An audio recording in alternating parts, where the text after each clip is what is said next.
So Walmart stock is down around 5% today. That's a $10 billion or so loss in value. Bit of a scandal brewing from Mexico, unveiled by the New York Times. Rob, you've written about this. What's the story here? Well, it was an extraordinary story by the New York Times that went through how up to about 2005, Walmart de Mexico, Walmex, had basically paid like $24 million in bribes, sort of payments to people to get, environmental and, planning, all that kind of stuff, so that Walmex, which is this huge runaway success for the company, could prosper in Mexico. Right. But all told, I mean, it's sort of funny. You point out it was $10 billion in market cap loss today. Right.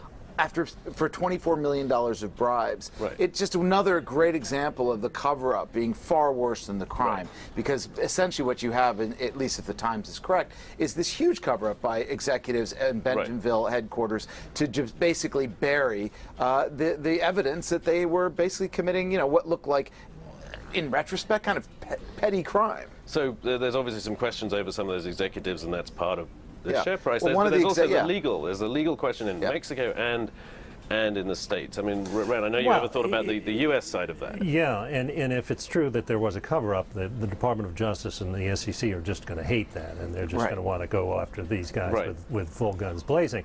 But there's a real question that the law they're probably going to use, which is the Foreign Corrupt Practices Act, there's a question of whether it really applies in this situation, because there's an exemption for so-called grease payments, when you essentially give a low-level official a bribe to do what he's supposed to do, but just to speed things up. And Walmart, according to the Times, had used these, I guess they're called gestores, which are basically medium fixers that went to the local filing office or law firms. Could you expedite this for us, please? And there also is a provision of the law that essentially says, look, this is designed to stop people from bribing foreign officials to obtain or retain business. Well, Walmart's already in Mexico. It's already got business. There's a real question whether these payments, if again they really happen, were designed to obtain and retain. Now, this wouldn't necessarily stop the U.S. authorities going after Walmart, and who knows what happens in Mexico. But I mean, the biggest question for investors, at least, must be the boardroom. Well, look, you've got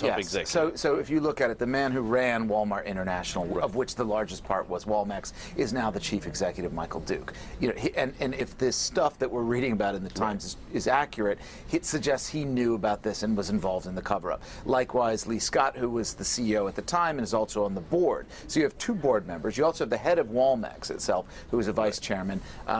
Those three guys, but particularly the two on the board and the CEO. I mean, if this is true, they just need to go. I mean, there's no other way around it. I would think. They need to go, and they may even be on the hook under Sarbanes-Oxley, which is a whole other situation.